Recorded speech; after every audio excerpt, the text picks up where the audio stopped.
गणपति बप्पा मोरया।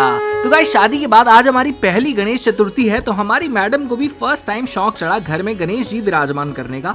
तो बस निकल पड़े हम दोनों अपने घर के लिए एक प्यारा सा गणेशा ढूंढने, जिसे ढूंढते ढूंढते हम पहुंचे मंगोलपुरी के पास लग रखे इस मार्केट में। एंड गाइस ऑनेस्टली इस मार्केट में इतने सुंदर सुंदर और इतने डिफरेंट साइजेस की मूर्तियां मौजूद थी कि इन्हें देखकर आप इनकी सुंदरता में खो जाओगे। वैसे पता है आज तक इससे पहले ना ही आक्षी की ना ही मेरी हिम्मत हुई थी कभी गणेश जी को अपने घर में विराजमान करने की, क्योंकि हमारी मान्यता के हिसाब से आप इन्हें केवल 1 साल के लिए अपने घर में नहीं ला सकते, बल्कि आप अगर एक बार इनको लाए हो तो अगले 3 सालों तक आपको इनको अपने घर पर लाना पड़ेगा। साथ ही साथ किसी को हर वक्त इनके साथ मौजूद रहना पड़ेगा। लेकिन अब शादी के बाद से फैमिली बड़ी हो गई थी तो ये सब भी मैनेज हो सकता था। अब इस मार्केट में हमने अपनी सर्च शुरू करी तो पता चला कि महंगाई का असर केवल राशन पे ही नहीं स्वयं भगवान पर भी पड़ा है। यहाँ आपको कम से कम 400 रुपए से लेकर 8 से 10 हजार तक की मूर्तियां देखने को मिलेंगी। लेकिन एक अच्छी बात है कि ये सारी इको फ्रेंडली थी और मिट्टी की बनी थी, इसीलिए पानी में आराम से डिसॉल्व हो सकती थी। अब इतनी सुंदर सुंदर मूर्तियों में अपने लिए कुछ चुन पाना अलग समस्या थी। साथ ही साथ हमें इस मार्केट में दूसरी दिक्कत भी झेलनी पड़ी कि पता है यहाँ पर जितने दुकानदार थे ना वो सारे भगवान के नाम का मिसयूज करके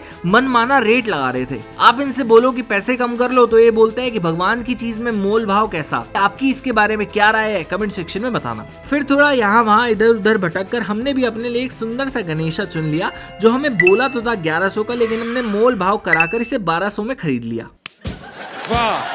शाबाश बेटा, बहुत बढ़िया। और फिर निकल पड़े गाइस हम अपनी आगे की शॉपिंग की तरफ। इस मार्केट में वैसे मुझे अपने एक फैन भी मिले थे जिन्होंने मेरे साथ फोटो क्लिक करवाई थी, लेकिन डाली नहीं यार अभी तक। कट कर देने। आगे गाइस हम पहुंचे अपनी एक फेवरेट मिठाई की दुकान पर। ट्रस्ट मी गाइस, अगर आप भी रोहिणी एरिया में रहते हो तो नेक्स्ट फेस्टिवल में अपनी मिठाई इस दुकान से लेना भाई, डिसअपॉइंट नहीं हो गया। यहाँ हमने ट्राई करे करीब 10 वेराइटीज के मोदक, जिसमें शामिल थे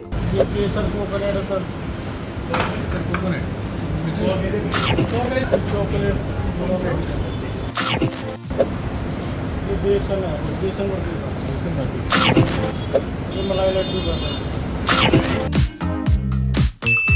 सारे बढ़िया।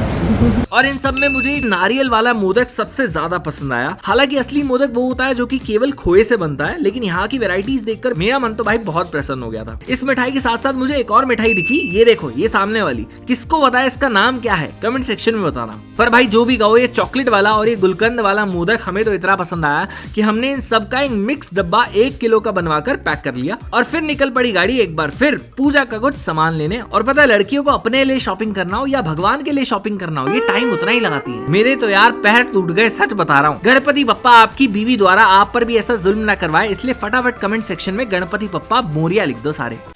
आपको पता है गणेश जी की सूंड लेफ्ट में होनी चाहिए, ये तक देखकर हमने अपने गणेशा चूज करे थे। मतलब इस लेवल की डिटेल प्लानिंग थी यार। वो छोड़ो, अब घर को पूरा सजा लेने के बाद फाइनली अब समय था गणेश जी का अपने घर में स्वागत करने का। यार इतना सुंदर तो मेरा घर मेरी शादी पर नहीं लग रहा था। लकी है गणेश जी। साथ ही साथ अब हमने अपनी मॉर्निंग की आरती करी, सब में प्रसाद बांटा और इसके साथ भाई मेरा मन भी बहुत प्रसन्न हो गया।